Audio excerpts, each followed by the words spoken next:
This is that annoying Sandy Peterson again, and today we're going to talk about Sleeper, Seth Agawa's faction. So first, Seth Agawa sets up right here in North America, if you could aim down there for me.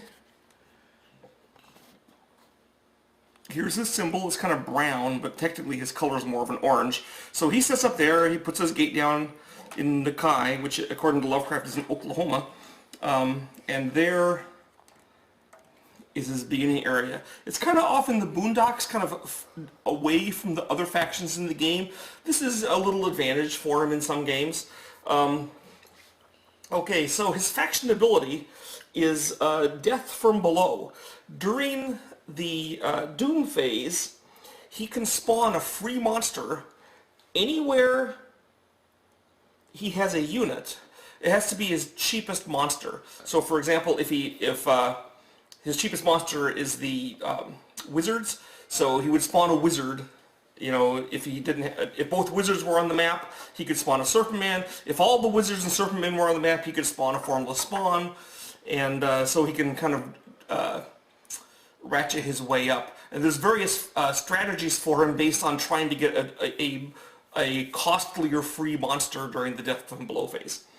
But basically, it's a minimum of one sort of free point of power every turn, and right, so that's kind of nice.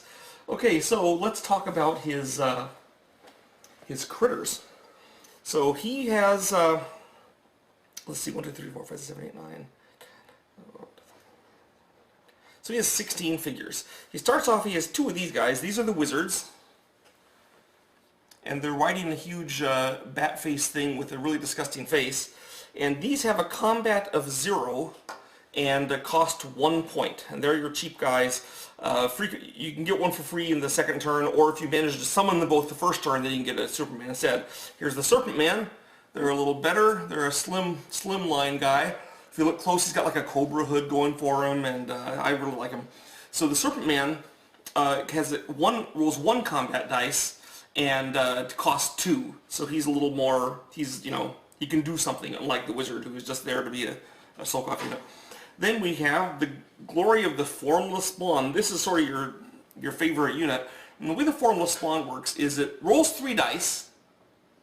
Sorry, it doesn't roll 3 dice. It costs 3 power to summon.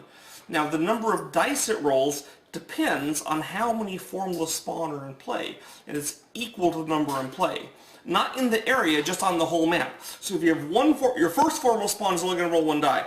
When you have 2 Formless Spawns, each of them rolls 2 dice. When you have 3, they each roll 3 dice. And when you get all 4 Formless Spawn on the map, they each roll 4 dice, which is pretty good. So that's 16 dice for cost of 12. I'm not sure exactly how that compares to the Nafka, but it's pretty close in terms of coolness. So you keep adding these up, and you get a lot of power for them.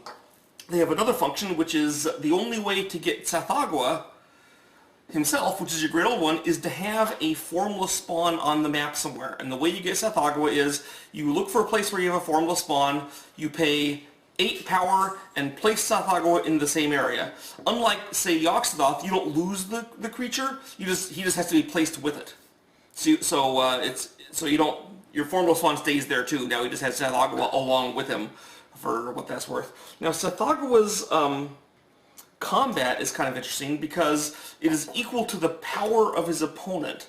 So early in the turn, when your opponent has a lot of power, he can roll a lot of dice. Later in the turn, when they have spent their power, or by furthered away summoning monsters, building gates, and doing things, then his attack is a lot weaker. So it also has the feature, though, that when enemies come to fight Seth Agawa, they are kind of scared of fighting him early in the turn when they have a lot of power, because, he'll roll a million dice. Now, this ability has another effect on him. Because of the nature of his spell books and his special abilities, it turns out that he is very often the guy at the end of the game, at the end of the turn, with the only person left with power. He can take several moves in a row. Well, of course, since no one else has power, then Seth Agawa's combat dice at that point are pretty low. There's a minimum of 2, so he always has at least 2.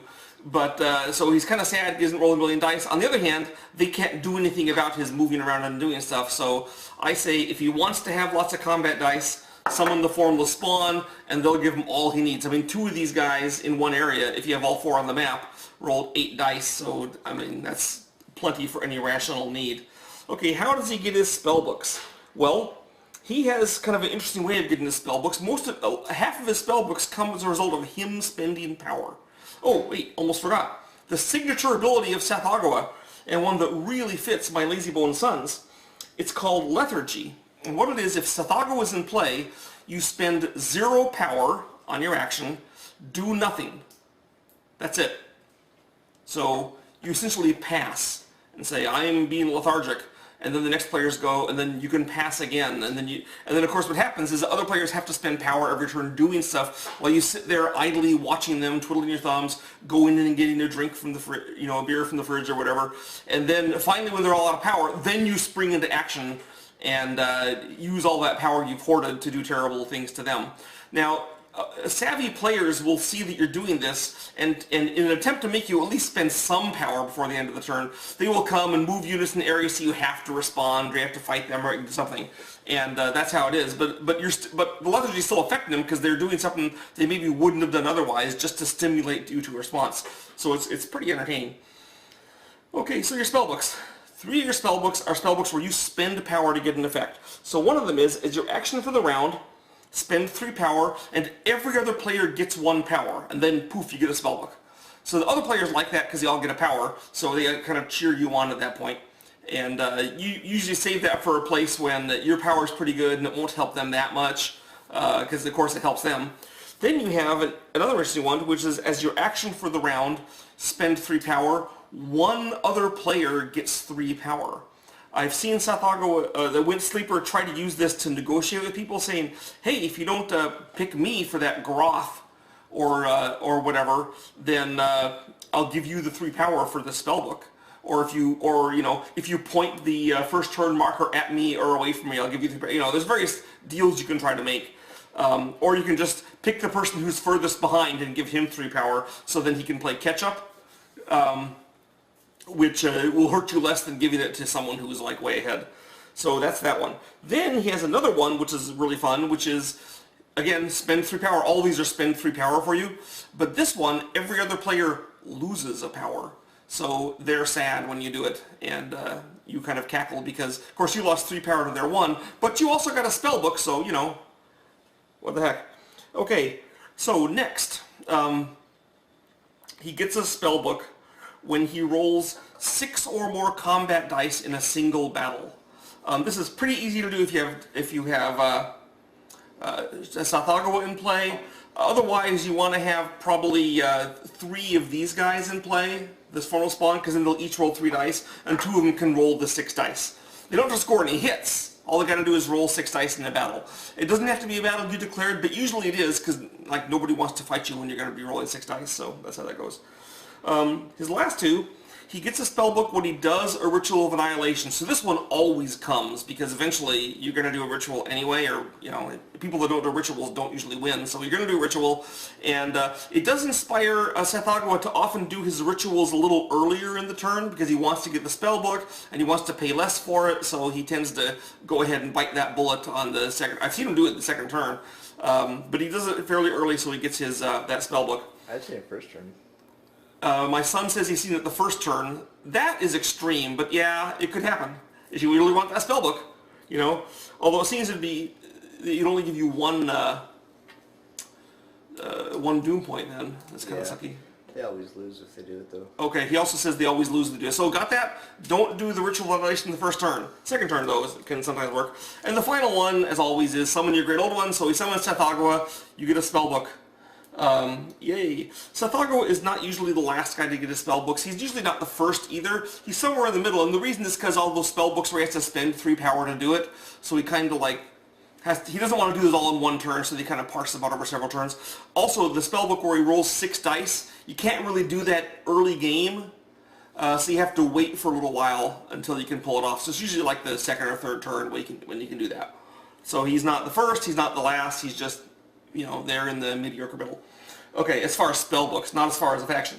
Now, he is the most flexible faction of all the factions in play. You have so many things you can do with him, so many choices to make. And that's part of the fun because, okay, it starts with lethargy and it just keeps getting better. So here's his spell books, and we'll talk about a few of them. So here we go. This is another cost saver. It's called Burrow. When you move 2 or more units, then you get 1 power refunded. Let's turn the camera down to look at the map here. I can show how this works. So for example, let's say you have a wizard in Tsathoggua here, and you want to move them to West Africa where the mighty Shoggothron is lurking. Well, you move them there, that costs you 2 power to move 2 units, but then you get a refund of 1 because you have Burrow, so it only costs you 1 to move 2 units. Now, if you'd moved 3 units, you'd get a refund of 1 as well, so it would cost you 2. So the most cost-effective way for Tsathoggua to move is to move 2 units at a time. So he tends to move in units of 2, but sometimes you just have to move more guys because that's how life is in the big city. Okay, then he has Cursed Slumber. This is a really useful thing. It reduces your footprint on the map and also kind of acts as a special way of getting more power. And it... zoom down here some more. Oh, Cursed Sorry, we're going to be doing this more. Okay, so we're going to be looking down here at the map for a while. So Cursed Slumber costs you 1 power. You pick up your gate with the cultist, and you put it here on your faction sheet. And then it just stays there. And it still counts towards your power and your doom points. It's completely immune to anything that other players can do. And in fact, you can then go ahead and build a new gate behind on the next turn. So you can, you know, you have basically a gate off the map, so you don't have to have as many areas on the map. They can't get to that gate. Now, for 1 power on a later turn as an action, you can take that gate with the cultists on it and put it anywhere on the map that there isn't a gate. So you can essentially move a gate anywhere on the map for 2 power and 2 actions. Take it off in the first action and put it down in the second.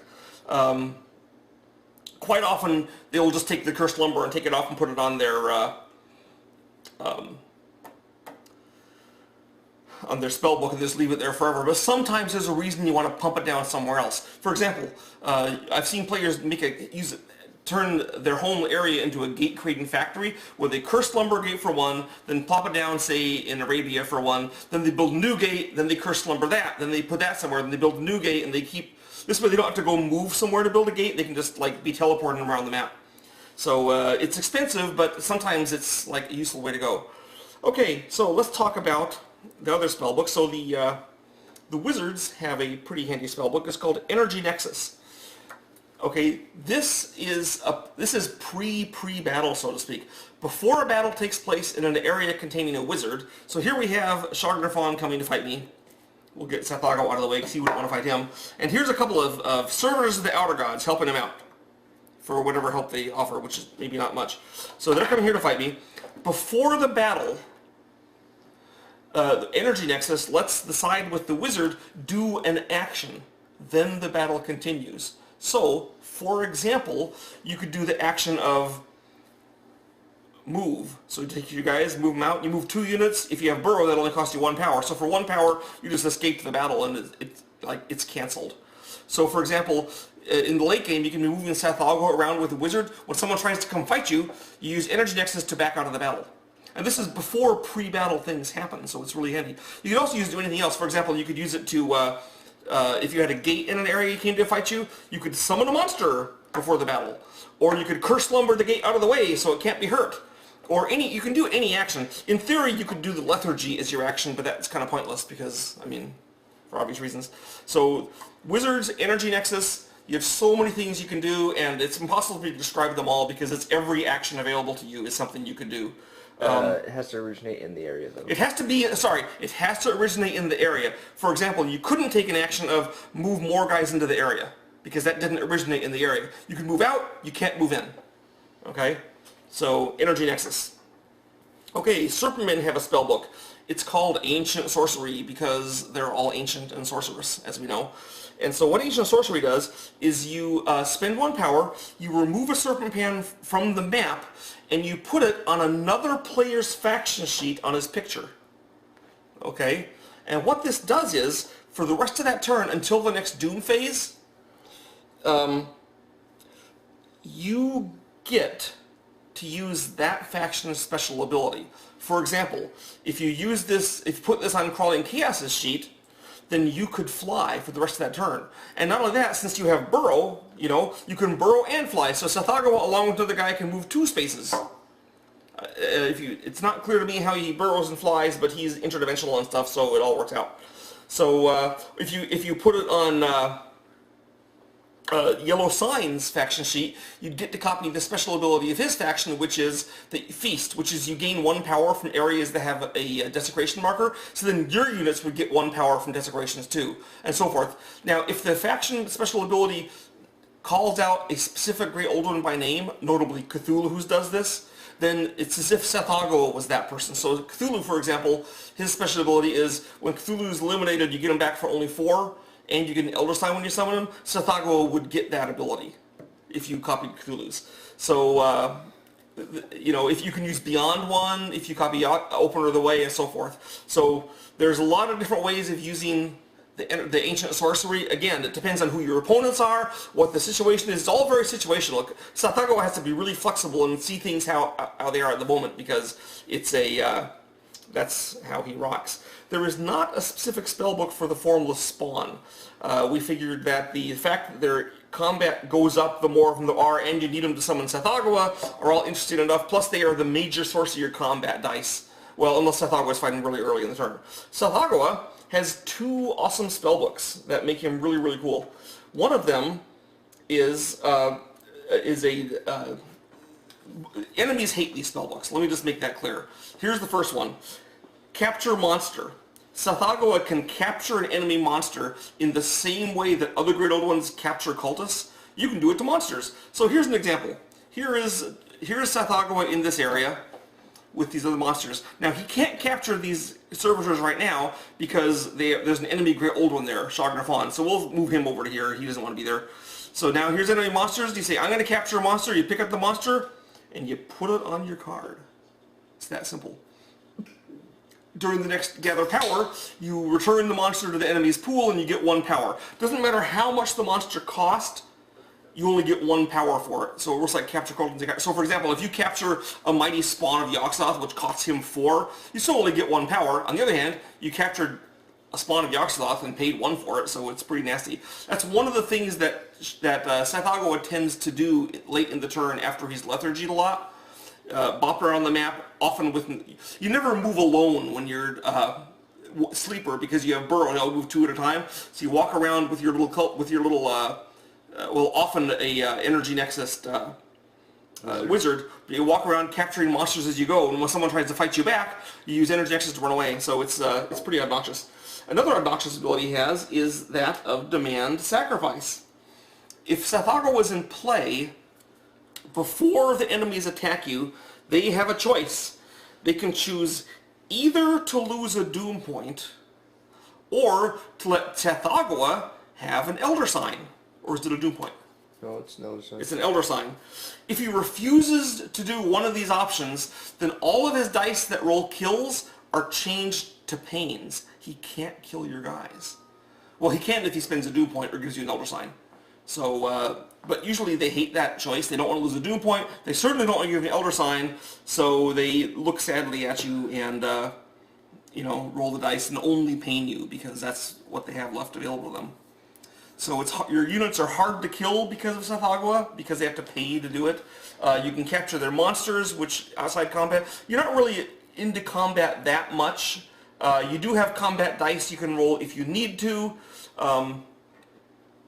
But the fact that you take up a small footprint thanks to Cursed Lumber, and you have all these flexible abilities to let you switch out things and move around. Every game you play with him is completely different because you're using your Serpentmen rather in a different way. I shouldn't call them that. So the Serpentmen in a different way to copy someone else's power, and they just have so many options that sometimes for a brand new player he's kind of daunting, because they have so many things they can do with Sleeper that they're not sure what they should do.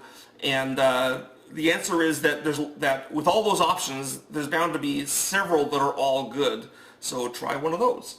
So that is a little introduction to Sleeper and the way he works. Thanks for watching.